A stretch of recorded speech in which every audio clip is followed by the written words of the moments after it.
The Alchemist's sleeping gardenia tale of quiet roots and star-scented leaves, in a slow, soft voice, as if whispering into the wind. Let the day fall behind you now. Inhale slowly. A little deeper, hold it. And exhale like you're blowing out a candle far away. Good. You are doing beautifully. Now again, in and out.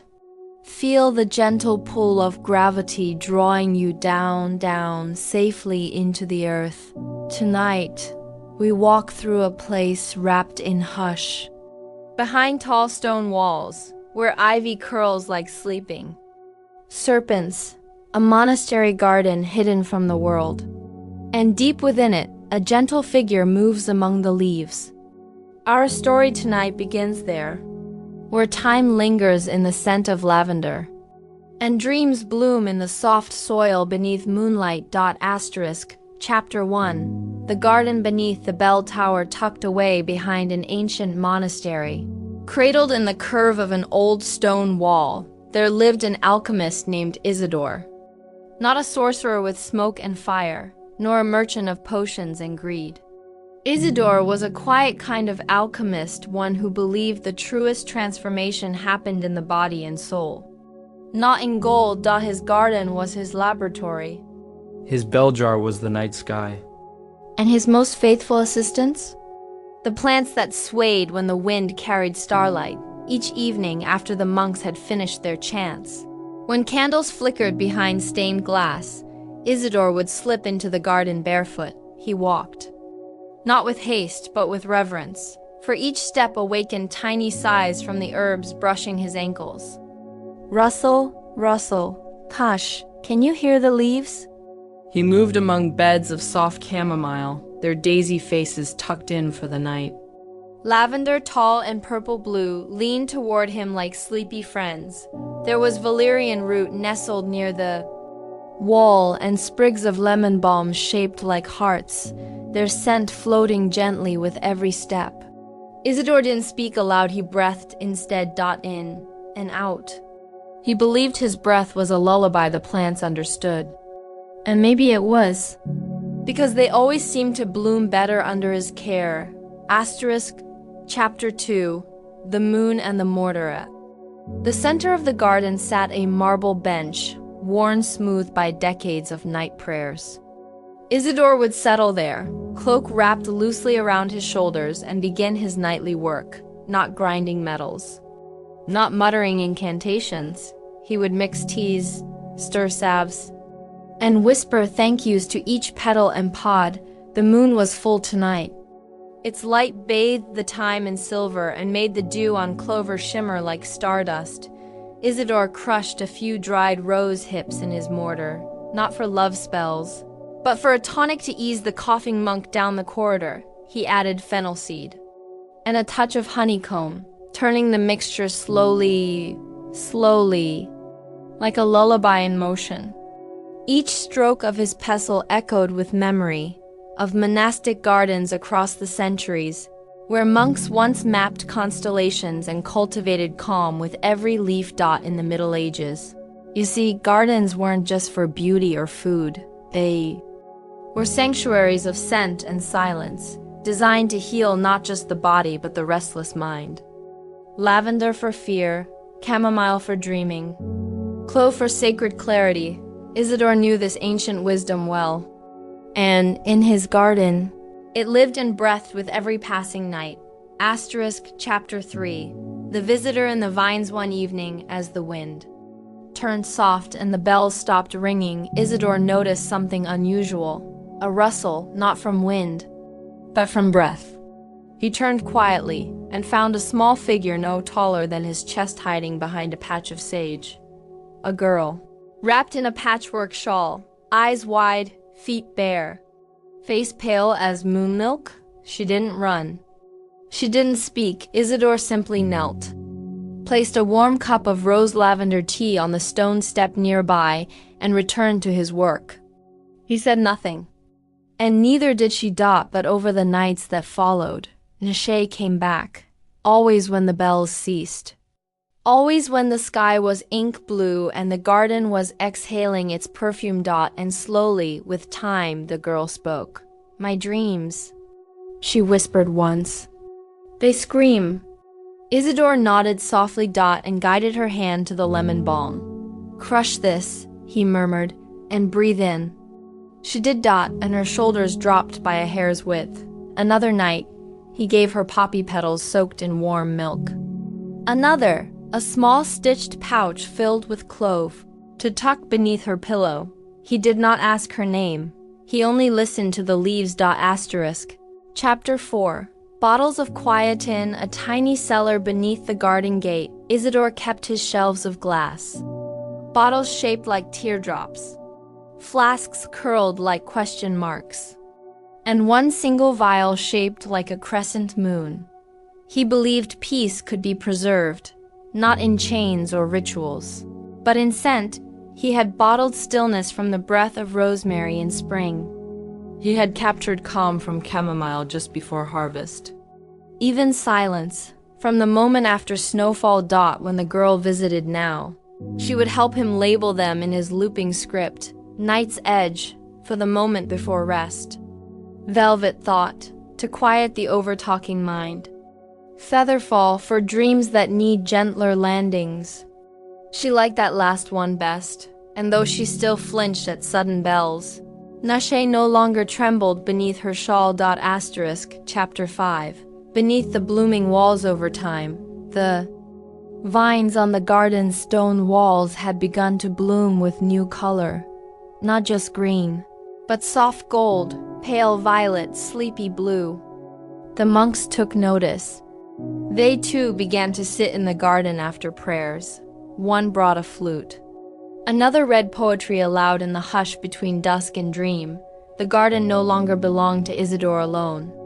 But he did not mind, because peace, he always said, grows best when shared. Even the girl began to hum sometimes, tracing spirals in the soil with her toe.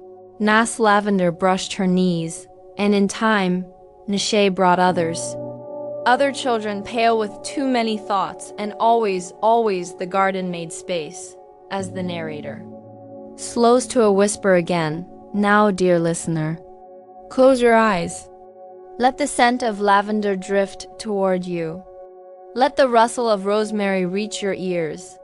Let the peace of the Alchemist's garden wrap you like a soft shawl. You are safe here, you are still. And the story has only just begun.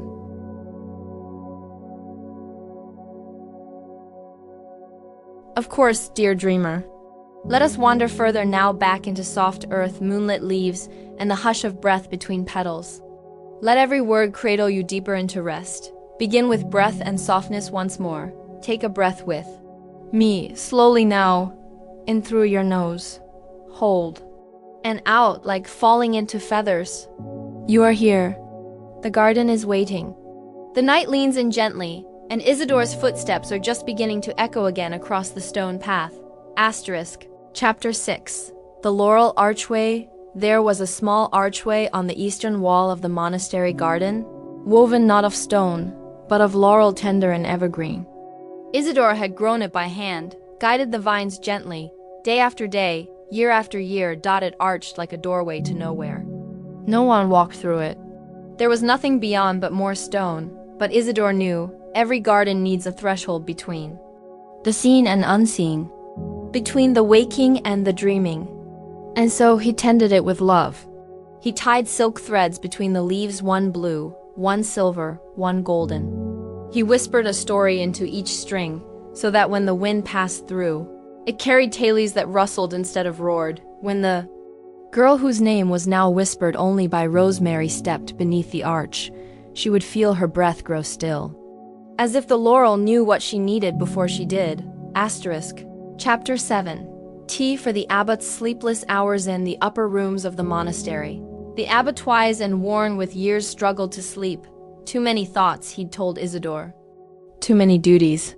Too many names he'd carried too long. Isidore listened, nodding, then disappeared into the garden. He chose 3 leaves of lemon verbena, 1 petal of dried violet, a dusting of clove, and a single curl of licorice root. He brewed the tea under the stars, letting the steam rise like incense, and brought it to the abbot in silence.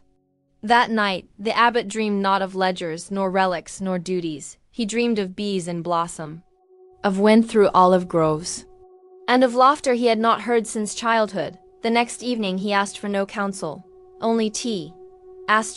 Chapter 8. The garden's first winter. When winter came, the plants slept beneath woven cloth and frostbitten prayer. Isidore did not stop tending. He walked the paths with warm stones in his sleeves, breathing into his cupped hands to share what heat he had with the soil. The girl brought dried lavender to the fire room. The monks sewed sachets small and warm, stuffed with thyme, mint, and rosemary needles, to place inside their pillows. Even the bees, now quiet, were given a hollow pot lined with moss and a tiny vial of sugar water. The garden was quiet in winter, but it was not silent. If you listened close, you could hear the breath of the earth beneath the frost and the slow, slow sighs of roots dreaming deeper into the ground. Chapter 9. The mirror beneath the sage. One dusk, while clearing a patch of overgrown sage, Isidore's hand brushed against something smooth, cool, and glassy. He unearthed a small mirror, its surface clouded with soil and memory. But when he cleaned it, he found that it did not show one's face. Instead, it showed one's last peaceful thought. The monks believed it a relic. The girl, a treasure. Isidore. He simply tucked it beneath the laurel arch so that anyone who stepped through might remember what peace felt like, not from a bottle but from within. Visitors would sometimes pause there, gaze for a moment, and exhale with tears that came not from sadness, but from remembering. Chapter 10. Candles with no flame. During a long week of rain, when thunder rolled like distant drums, Isidore stayed inside the garden room. There, on a table made from fallen cedar, he worked quietly with wax, but his candles did not hold flame. They held scent: lavender, mint, sweet marjoram. Each wax pillar held a single dried petal, a memory and a purpose. He gave them to the monks, who feared lightning, to the girl whose dreams stirred in storms, and even left one beneath the mirror for strangers. When lit, the candles flickered not with fire, but with calm. They did not burn. They bloomed. Narrator slows here, voice soft and lower. Now rest your head gently, dear one. Let the rain in this story soften your chest. Let the mirror's memory flicker behind your eyelids. Let the scentless flame warm your breath. You are safe. And we are not yet finished. When you are ready to return to Isidore's garden, the fragrance of forgotten things begin with softness. Let each breath guide you into the hush. In, hold, and exhale like steam rising from a warm cup of tea. Beautiful. You are sinking now, back into that hidden place behind the stone walls, where Isidore's garden hums in harmony with the night. Let us begin again. Chapter 11. A jar of wine. Isidore once told the girl that not every remedy could be seen. Some lived in scent, others in sound. One day, while pruning the anise patch near the fountain, he found a small clay jar, ancient, glazed in faded sky blue. When he opened it, the wind stirred. It was gentle, not wild. Cool and sweet, like the breeze before dawn. The girl asked him how a jar could hold wind. He smiled softly, pressing it to her ear. And she heard it then, the hush of distant fields, the lull of pine needles, the call of starlings over faraway hills. Isidore explained. Some monks believed peace was best stored in silence, but others, they bottled wind. Because what? Better lullaby is there? He placed the jar near the garden's edge, beside a bed of chamomile. And in the evenings, when the sky blushed, the wind would hum just loud enough to quiet the world. Chapter 12. The Clove Tree's Story. At the heart of the garden, there stood a clove tree, not tall, but old. It was the only one of its kind in the region, planted long before Isidore was born by a wandering healer who left no name, only a scroll tucked in the roots. Isidore found that scroll when he was a child. It held only one sentence: spices memory that lingers. The tree's scent was strong yet sweet, sharp, like forgotten joy. Isidore never harvested more than a few buds each year. One night, the girl asked why he was so careful. He answered, because some memories aren't meant to be used. only remembered. And so the clove tree stood, a quiet guardian of stories no longer spoken, its blossoms soft and whispering with every breeze. Chapter 13. Shells in the soil on the third night of summer. After a long rain, the garden revealed something strange. Tiny shells had surfaced in the rose bed, curled, delicate, pale pink. They looked like they had come from the sea, but the monastery was far from water. No river, no shore, no bay. Isidore examined them carefully. Holding one to his ear, it hummed not like the wind, but like distant bells beneath water. He believed they were fossils, brought here by hands long forgotten. But the girl had her own theory. Maybe the garden was once part of a dream, she said, and dreams carry oceans inside them. Isidore smiled. He crushed one of the shells gently into powder, mixed it with lemon balm oil, and used it to soothe aching knees of the elder monks. The scent was salty sweet, like a memory of waves. Chapter 14. The sleep of the bees near the sage. There lived a colony of bees, not angry, not busy. Just calm. Isidore spoke to them as friends. He planted borage and marigold in their honor. He never took their honey without leaving something behind, a prayer, a ribbon, or a song. In autumn, when the air turned brittle, the bees grew slow. Their buzzing faded. Their wings drooped like paper, and when the frost came, they went still, tucked together like petals in a cup.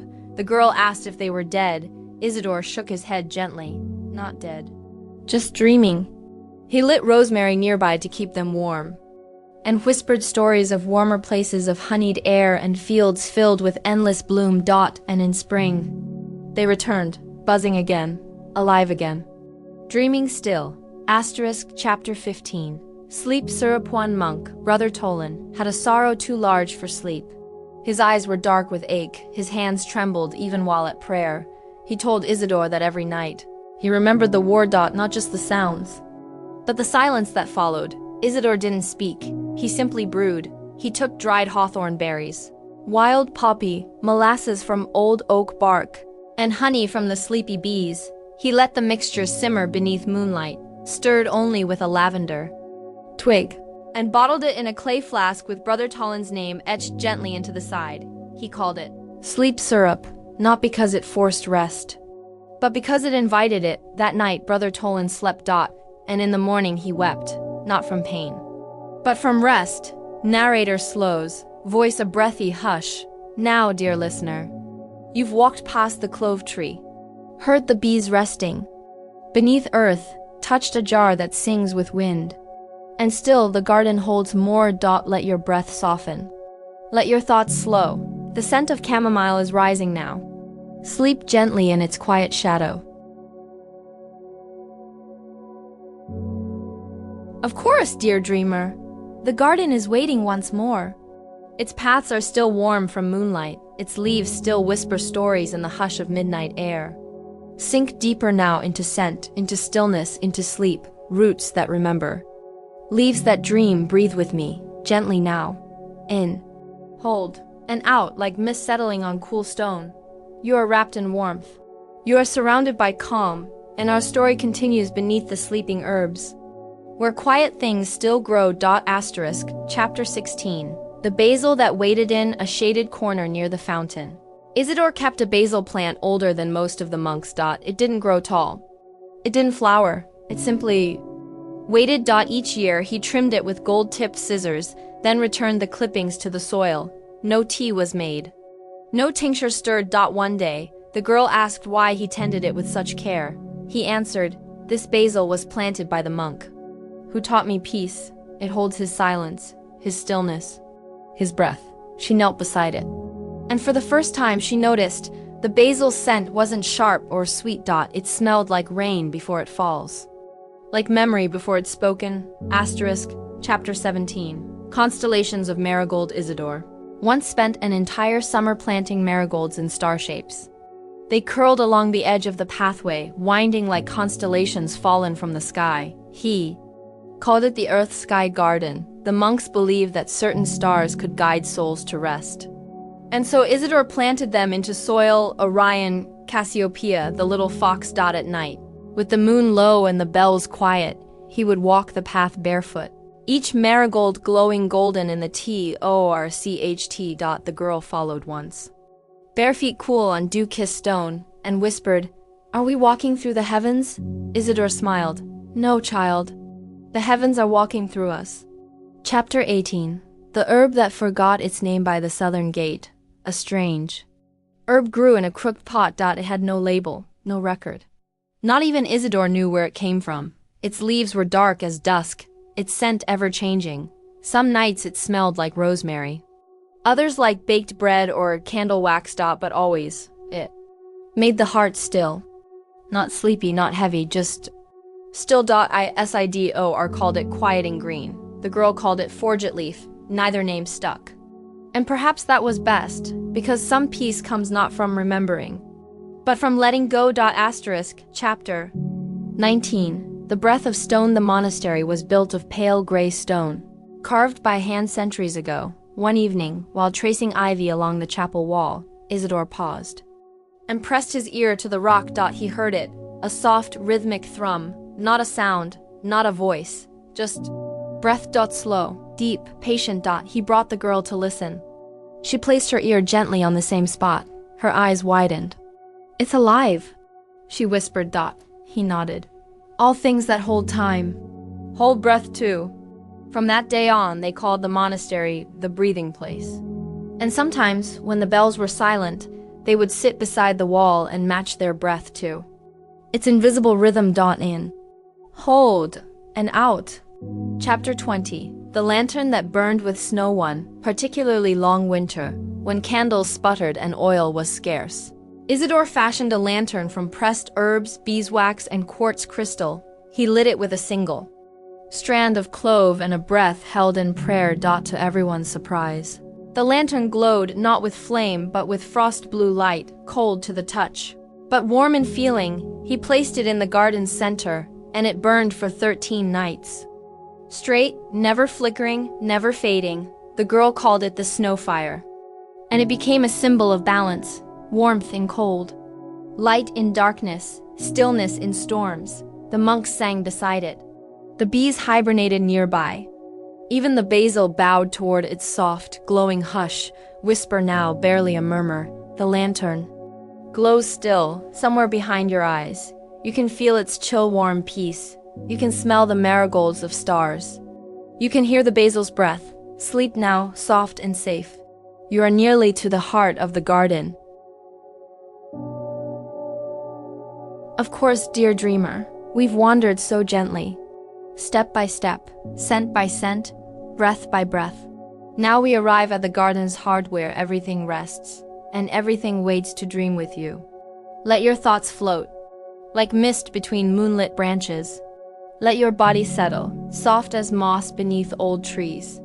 Let go, the root that waited for you. Start with a final deep breath, very slow, very soft. In, hold, and out like dew slipping from petals. You are still. The garden knows you. It has kept this space for you since long before you arrived. Now, let us begin the final hush. Chapter 21. The night the garden slept. First one. Evening. For the first time in all his years, Isidore noticed something unusual. The garden was already asleep. The chamomile bowed low. The basil curled like parchment. Even the marigolds did not sway in the wind. He walked the stone paths quietly, his feet lighter than ever. No pruning shears, no watering pail, only breath and wonder. He sat in the center of the garden, beneath the frost lantern, beside the bee's hollow, and listened. Not for sound, but for peace. The garden had finally learned to rest on its own, and Isidore wept without tears. He was not sad, he was grateful. Chapter 22. The girl and the prayer. Ruth, the girl now taller, with hands of her own, discovered a strange bulb beneath the lavender. Twisted pale gold, smooth as riverstone. Isidore called it the prayer root, not because it healed, but because when held, it made one remember why they were loved. He gave it to her, cupped in moss. "Take it when you leave," he said. "So the garden always remembers your footsteps." She nodded but did not cry. She pressed the root to her cheek and whispered something it would never forget. Later that night, Isidore planted a new bulb in its place, not from a seed, but from memory. Chapter 23. The last tea Isidore brewed was not for anyone else. It was for himself. He used petals from the marigold constellation, a single clove blossom, a shard of crystal from the snow lantern, and the last leaf from quieting green.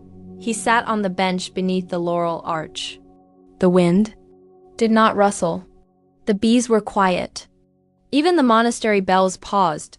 He sipped slowly, as if drinking stars. And when the cup was empty, he folded his hands and fell gently asleep. Not forever. Just enough. Because even alchemists must dream. Chapter 24. The garden that grew a name. Years passed. The girl returned. Now a woman, a healer, a dreamer in her own right. She found the garden still breathing, still remembering, still whispering Isidore's name in the rustle of time. She placed a carved stone at its entrance. It read, "The sleeping garden planted with breath, grown with dreams.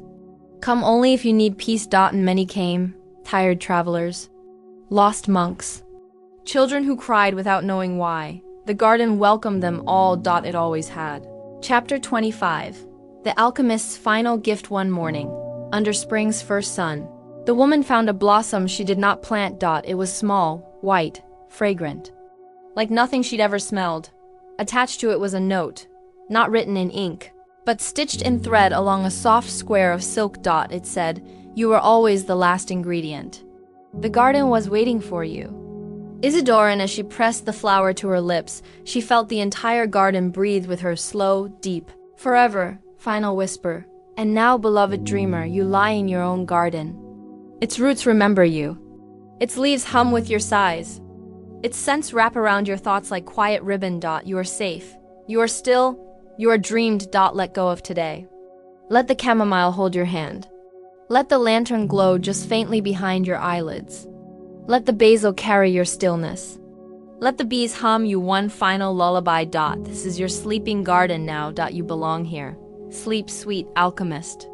Your breath has become peace. Good night and sweet dreams, my dear listeners. Stay blessed and enjoy your happy and precious life. Thanks. The end.